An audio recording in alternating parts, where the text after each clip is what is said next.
Hi, it's Robin here from quiltingintheloft.com. Today I wanted to talk to you about using your decorative stitches and a creative method to practice decorative stitches. I'm working on my BERNINA 790 Pro. If you have a BERNINA machine with decorative stitches and you haven't utilized them lately, this is the project for you. Fun fact, the BERNINA 790 Pro has 700 decorative stitches. So of course I want to explore them and to create some projects that I can use them and have lots of fun to have a look at these stitches. I'm going to show you the project that we'll be working on today, and that is this little wall hanging that says create. It has petals here from a flower, and on each petal down the center I put decorative stitches.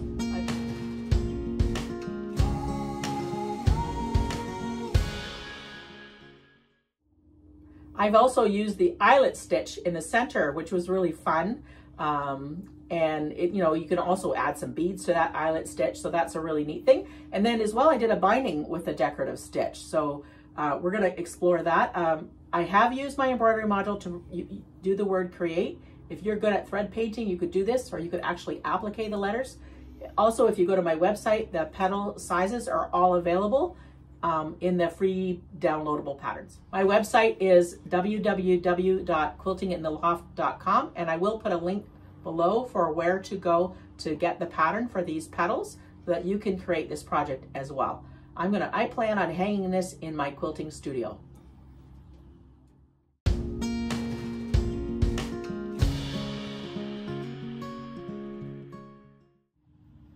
now we're going to discuss the supplies that we need. And so as you can see from my project, I have a background that's 16 by 16 inches square. It finishes at 16 by 16 inches square. And I've used 2.5 inch scraps of newsprint fabric that I wanted to use up, but you could certainly do this with one piece of fabric as your background. I do recommend a neutral so that your embroidery stitches and your petals show up, and also your lettering create shows up as well. I did do this, as I said, on my embroidery machine, the lettering here. So you will need to have an embroidery machine, or you need to thread paint, or you'll need to applique those. These petals will be available on my website at quiltingintheloft.com, the shapes for the petals. And so you'll need the background, you'll need a binding fabric, about 2 strips that are about 42 inches long by 2.5 inches, and then you'll need a backing piece that may be about 18 by 18 inch. And then I used 2 pieces of batting because I felt, number one, that when I quilted through it, it had some body to it. And also when it hangs, it's going to have some nice body. It's going to hang nice and square and drape properly. And this was 80/20 Quilter's Dream batting. And so that's the kind of batting that I used. You also need a stabilizer for your embroidery, and you'll need some bobbin fill thread. And I used the OASD bobbin thread 60 weight, and that was the thread that I used for my bobbin, so I wouldn't have to constantly change my bobbin. So I've used lots of different colors of threads. I've used purple and blue, these colors, because they match my petals, and fuchsia and lime green, and then I've used orange and yellow, and I've used a variegated one too, just to try it. That may be an opportunity for you to try your variegated threads as well. And then I used a monofilament to actually quilt as you go my petals at the end. So that was fun to use as well, a monofilament on the top. I still use my bobbin fill, bobbin weight thread in the bottom. And you will need a practice piece of fabric.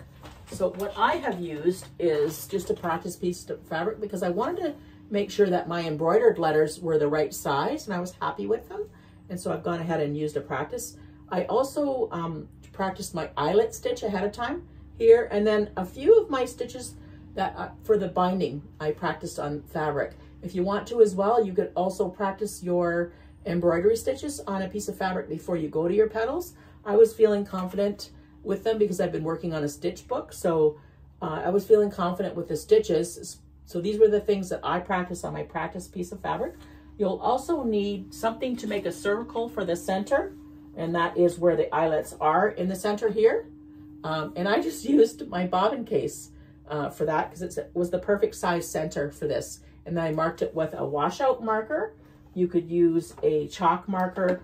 I just used a washout marker that looks like this, and marked my centering as well for the actual flower and my lettering for embroidery. So that was helpful. And then I used embroidery scissors to snip away my threads, and a stiletto to help me with the mitered binding on the front of the project. And then the book you'll need because you want to refer to your manual because it's got all 700 of the BERNINA embroidery stitches for the 790 Pro in it. And so that's a great resource to have to look at. And then you have the icon sheet that comes with the 790 Pro. It's laminated, which is phenomenal. I just love it. It's like if I don't understand what an icon is, I can refer to this. So that really helps you with the different functions of the machine. So those are the things basically that you will need for this project. And up next, we'll talk about how the process of step-by-step of how I made this project. I'm going to talk about the step-by-step process that I completed to finish this project. Keep in mind that this is on the BERNINA International blog. I will link the link for the blog post below. The step-by-step process is written as well, so that might give you some more information about how I completed this quilt. But I did sew together 2.5 inch squares with the number 37, the BERNINA number 37 foot. And to make the background, it was 16.5 inch raw and 16 inch finished. Or you could use, as I said, a completed piece of fabric for the background, whatever kind of fabric you want for the background. You're also going to want to center for your create word, embroidery or applique or thread painting or however you'd like to finish this word. I used about 2.5 inch spacing at the bottom and then put a line across. And I found the center of my background for both my create word and also for my flower. And so there was a line that was drawn. So what I used was just a ruler. You could use whatever ruler you have available. And I used a washout marker to do that. And so that enabled me to have a nice centered piece. I also stabilized it with some heat fusible stabilizer, but it's temporary, but I could pull it away later on. It's also tearaway stabilizer. So that's how I got this fabric ready, and I'll show you the machine settings next. I just wanted to talk a few minutes about feet. The first foot that I used was the number 37, which is the 1/4 inch foot. It's got a sole that looks like this, and it has the number 37. That is the 1/4 inch foot that I used to do the piecing. And then to do some decorative stitching, I used the 1C. There is a number 1 foot that you could use as well if you don't have the 1C foot, but that works for this BERNINA 790 Pro. And then I used the number 26 foot for my embroidery. And so those are the 3 feet that I used for this project.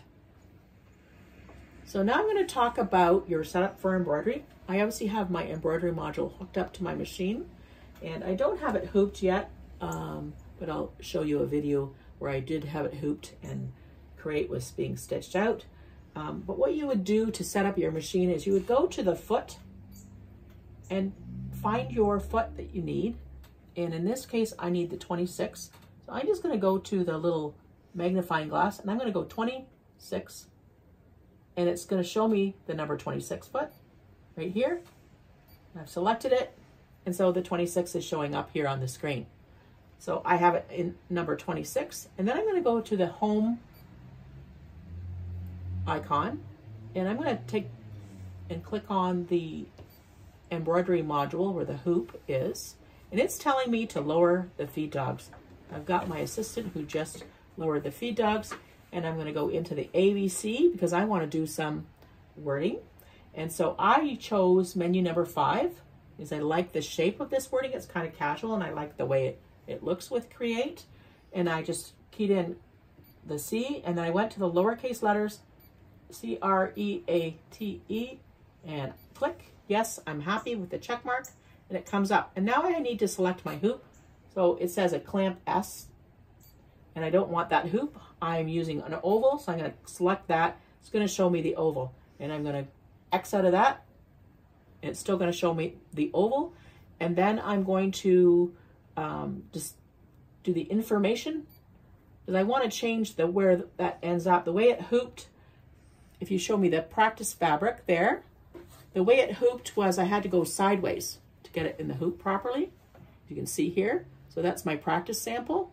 And the way it shows here, I hooped it this way. Okay. And so what I did then was I changed the way the lettering goes by this little circle, changes the direction of the lettering. Just turned it around like that until I got to number 90 degrees. I want it at 90 degrees exactly. And that's where I'm at 90 degrees. And then I have to as well move it forward because I want it down here because I had 2 inches left on my hoop. And I'll flash up a picture of a video of that as well. So I need to move it down a ways. So I used the top button and moved it down this way.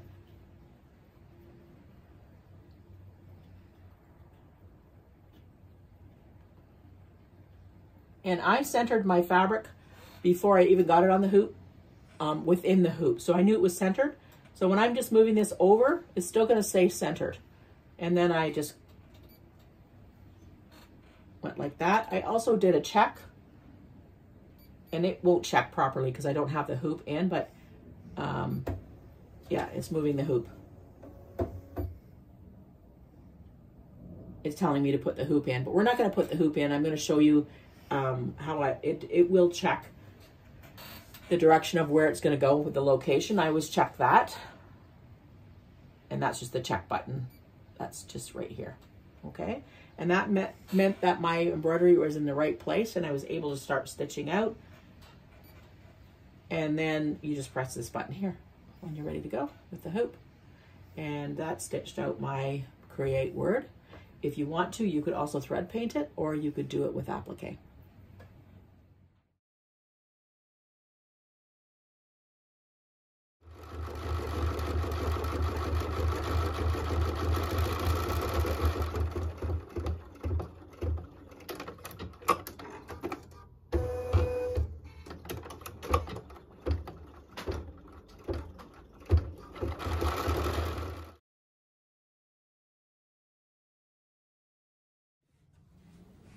Wanted to talk to you about the fabric to choose.